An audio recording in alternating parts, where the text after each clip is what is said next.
Bismillahirrahmanirrahim. Alhamdulillah wassalatu wassalamu ala Rasulillah wa ala alihi wa ashabihi wa man wala. Bapak-bapak, ibu-ibu, saudara-saudara sekalian, Assalamualaikum warahmatullahi wabarakatuh. Alhamdulillah kita bertemu lagi. Malam ini saya mau bicara, judul kita mudah. Sering kita dengarkan, tetapi saya khawatir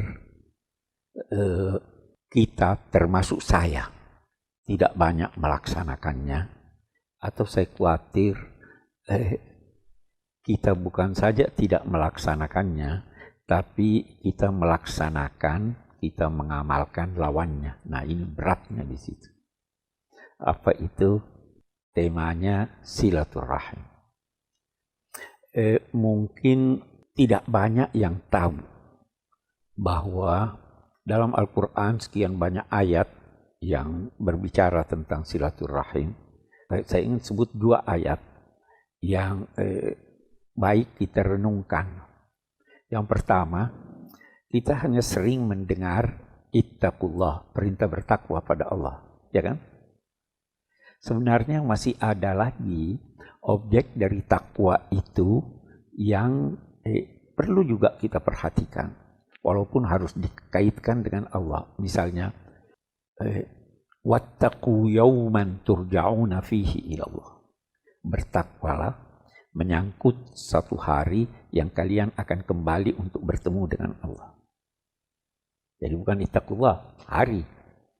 Ada wattaqun naral lati quduhan nas wal. Bertakwalah menyangkut api. Ada perintah bertakwa menyangkut silaturahim. Wattaqullaha alladzi tasaaluna bihi wal arham.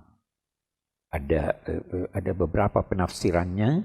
Salah satu di antaranya, bertakwalah kepada Allah yang dia itu kamu saling meminta atas namanya dan atas nama kekerabatan dan kekeluargaan kamu. Itu satu makna. Makna yang kedua, bertakwalah kepada Allah yang kamu saling meminta atas namanya, dan bertakwa jugalah menyangkut hubungan kekeluargaan kamu. Jadi kita diminta bertakwa. Itu satu. Dari hadis-hadis Nabi pun, sebelum sampai ke hadis, saya ada ayat yang lain yang saya ingin katakan. Ada ayat yang saya khawatir paling tidak sebagian kita dikecam oleh ayat itu. Itu ayat di surat Muhammad. Allah berfirman, "Fahal asaitum in tawallaitum an tufsidu fil ardi wa tuqatti'u arhamakum." Apa maknanya? Paling tidak ada dua makna. Bisa jadi kalau kamu berpaling dari tuntunan agama, kalian akan melakukan pengerusakan di bumi dan memutus hubungan kekeluargaan kamu. Kalau kita balik, kalau terjadi dari seseorang pengerusakan di bumi atau memutus kekeluargaannya, maka itu berarti dia telah menyimpang dari ajaran Islam. Itu makna satu.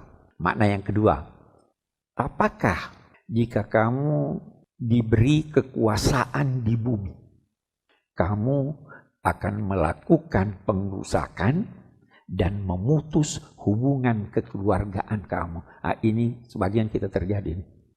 Alangkah banyaknya orang yang kita ketahui yang putus hubungan, bukan cuma putus hubungan dengan keluarganya yang jauh, putus hubungan persaudaraannya, putus hubungan kasih antara suami istri gara-gara ini pilih ini, itu pilih ini.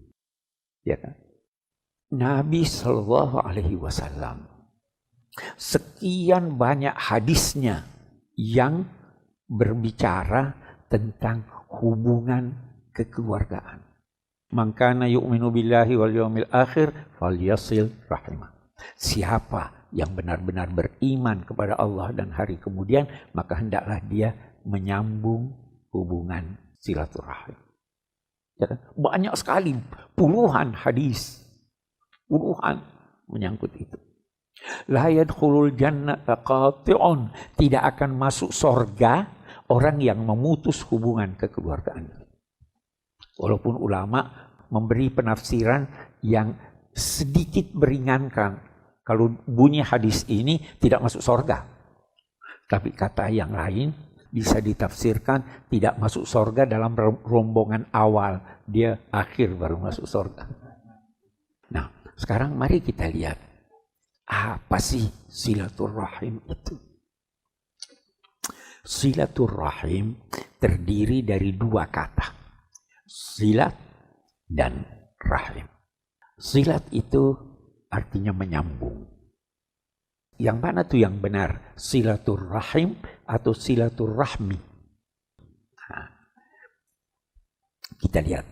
Rahim itu apa? Rahim itu tempat bayi, tempat peranakan. Iya kan?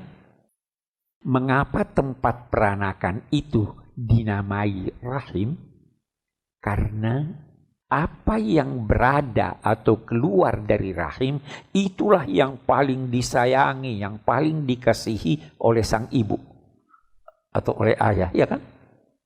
Itu saya katakan, setiap orang tua itu pasti cinta kasih pada anaknya. Ya, itu naluri. Kasih pada anak.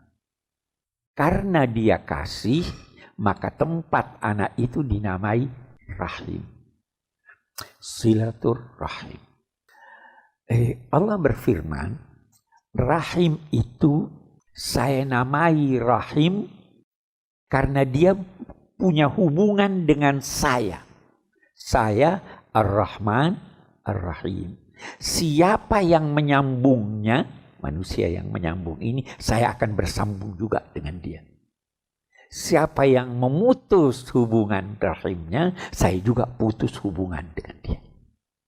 Jadi rahim terambil dari Rahim, Rahman.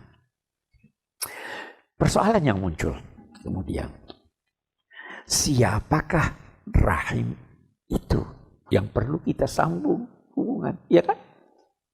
Kalau dalam bahasa Indonesia, rahim itu keluarga, hubungan kekeluargaan.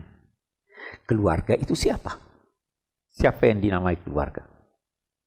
Oh, ini beda pendapat ini. Di kartu keluarga itu pembantu masuk enggak? Masuk. Nah, ini sudah beda pendapat ulama sekarang. Ada yang membatasi keluarga itu pada kepala keluarga, istri dan anak. Baik anak keturunan maupun yang diadopsi. Itu yang. Tapi kalau di kartu keluarga tidak begitu. Ada yang memahami keluarga itu semua orang yang hidup dalam satu atap dan mempunyai hubungan ketergantungan dan keterikatan. Mertua masuk enggak kalau tinggal di sini? Nah, kalau lain rumahnya sudah beda-beda. Kita tanya agama, apa yang dimaksud dengan rahim? Secara otomatis pasti suami, istri, anak itu rahim. Ya kan? Keluarga itu secara otomatis. Tapi agama lebih memperluas lagi kata keluarga. Keluarga itu adalah siapa yang bila Anda lelaki haram Anda mengawini perempuan yang termasuk keluarga Anda. Saya jelaskan. Mertua itu boleh dinikahi. Nah, keluarga. Ya kan? Saudaranya ibu. Jadi semua yang haram Anda nikahi, wahai laki-laki, itu keluarga. Semua yang haram Anda nikahi, wahai perempuan, itu keluarga. Luas enggak ini? Luas. Ada yang lebih memperluas. Itu yang paling sempit itu. Jadi kita tidak memahami keluarga itu hanya istri dan anak. Mertua Anda, keluarga Anda. Saudara bapak Anda, keluarga Anda. Haram dikawini kok. Tante Anda, keluarga Anda. Nah, kita sekarang bertanya, sepupu keluarga atau tidak? Nah, boleh dikawini sepupu atau tidak? Boleh dikawini sepupu. Yang memperluas makna keluarga apa? Yang memperluas segala yang mempunyai garis keturunan darah dengan Anda, baik dekat maupun jauh. Jadi paman itu punya garis keturunan dengan Anda atau tidak? Ini dia perluas. Itu keluarga. Saya ingin melangkah lebih jauh. Keluarga itu, apapun yang kita namakan rahim, itu diciptakan oleh masyarakat atau diciptakan oleh naluri manusia. Siapa yang menciptakan itu keluarga? Kenapa bisa ada keluarga? Ya kan? Semua kita ada keluarga. Ada orang-orang, sementara orang di barat berkata itu sebenarnya masyarakat yang ciptakan. Kalau dalam agama itu diciptakan oleh naluri manusia. Kita lihat sekarang. Perkawinan diatur oleh agama atau tidak? Diatur oleh agama. Orang-orang yang tidak memerhatikan aturan-aturan agama, kawin juga ya. Kawin atas dasar apa? Bukan agama. Ada seorang filosof Muslim, dia katakan begini. Ada dua bukti, paling tidak dua bukti dalam kehidupan keseharian kita yang menunjukkan bahwa keluarga itu adalah ciptaan naluri manusia. Yang pertama, hubungan anak dengan orang tuanya. Itu tercermin juga paling tidak dalam dua hal. Ibu perempuan itu selalu mendambakan anak. Dia merasa kekurangan kalau tidak punya anak. Sampai-sampai kalau dia tidak punya anak, di barat pun barangkali dia ambil anjing, dia jadikan. Iya kan? Dia butuh sesuatu yang dekat pada dia. Dia merasa bukan berkekurangan dari segi sosiologis, tapi dari segi psikologis dia merasa kekurangan kalau tidak ada anaknya. Iya. Nabi-nabi pun begitu kalau kita dalam. Iya kan? Nah, yang kedua, kita perhatikan hubungan antara anak dan ibu bapaknya itu tidak seperti hubungan antara anak anjing, anak kucing, anak binatang dengan ibu bapaknya. Kalau bapaknya anjing, itu dia selesai membuahi, dia pergi. Ya, ibunya masih bertahan. Tetapi begitu lahir, hanya beberapa saat dia sudah biarkan. Kalau manusia bagaimana? Dia tidak biarkan. Hubungan di dalam itu keluarga, naluri. Ada orang yang begitu terikat dengan anaknya, keluarganya, sampai-sampai karena terlalu terikat menghambat perkembangan psikologis anak itu. Tidak boleh juga terlalu terikat, terlalu takut. Ada ibu anaknya mau naik tangga, takut, jangan. Itu ada ilmuwan berkata, kita mestinya tiru monyet. Monyet itu dekat sama anaknya, iya. Tapi kalau begitu dia mulai dewasa, dia usir, pergi. Tapi dia awasi dari jauh. Oke. Yang penting ini yang pertama, bahwa keluarga itu adalah kebutuhan psikologis manusia, diciptakan oleh naluri manusia, itu yang pertama. Yang kedua, dia katakan begini, kata Profesor Al-Aqad, dia bilang, saya tidak mau hanya melihat kondisi masyarakat, baik yang primitif sampai yang terlalu maju sekarang ini dari segi poin pertama tadi. Tapi saya ingin melihat langsung ke masyarakat barat. Dia bilang itu di barak-barak militer. Sudah dewasa. Mereka juga berkumpul satu sama lain. Bisa makan bersama dan sebagainya. Tetapi kita lihat bahwa mereka tetap rindu pada orang tuanya. Tidak bisa digantikan keberadaan mereka dalam suatu tempat bergaul setiap saat, makan dan minum bersama tanpa merindukan itu. Itu karena naluri manusia membutuhkan keluarga. Oke? Nah, kita lihat sekarang. Itu sebabnya dalam Islam perkawinan itu harus merupakan gabungan hubungan antar dua keluarga, bukan antar dua orang. Kenapa? Karena kalau ada cekcok, kembalinya ke keluarga kan? Karena ini naluri. Dia ingin menjaga keluarga-keluarga ini. Kalau ada kawinan, orang baca biasa khutbatun nikah, salah satu ucapan itu ausyaja bihal arham. Dengan perkawinan itu Allah menggandengkan, menyatukan hubungan kekeluargaan. Oke. Jadi kita butuh keluarga. Sehingga kalau ada kesalahpahaman, lakukan silaturahim. Ya kan? Silaturahim itu begitu ditekankan oleh agama, ada dua yang saya ingin katakan. Yang pertama, kalau ada yang cekcok, Anda hendaknya melakukan perbaikan hubungan antara dia, kalau perlu bohong. Boleh bohong atau tidak? Prinsipnya tidak boleh kan? Tapi demi menjaga hubungan ini, bohonglah. Luar biasa ini ya. Demi memperingatkan tentang pentingnya hubungan itu, sehingga apa yang dilakukan? Tidak dibenarkan seorang muslim meninggalkan saudaranya karena benci padanya lebih dari 3 hari. Anda masih ditoleransi. Habis 3 hari, tidak ada. Hubungan harus pulih.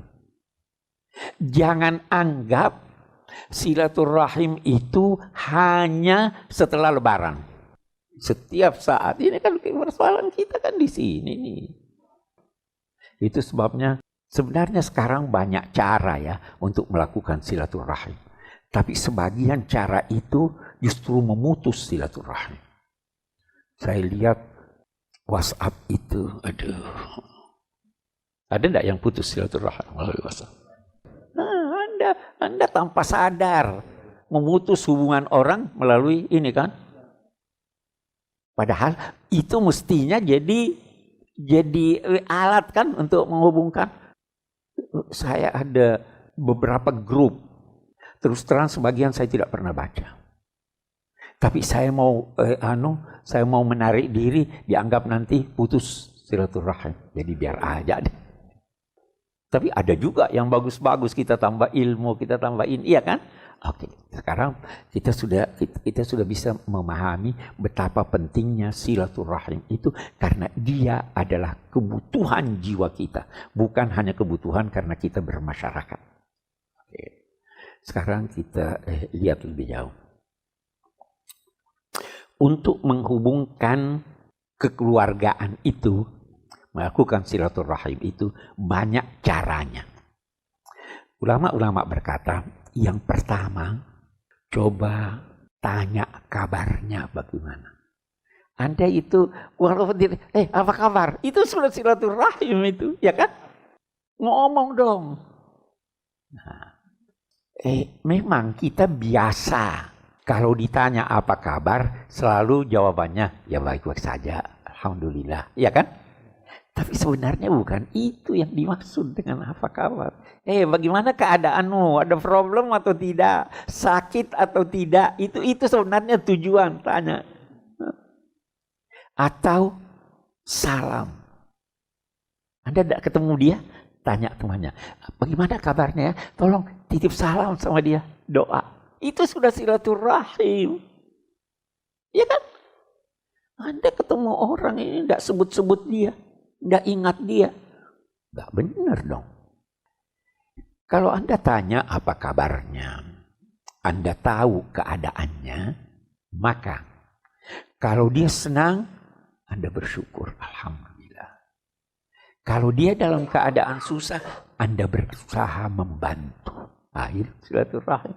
Karena itu salah satu bentuk silaturahim, kirim hadiah. Nah, salah satu bentuk silaturahim, berusaha menunjuki dia jalan yang benar. Hei, ini keliru, ini mestinya begini. Itu silaturahim.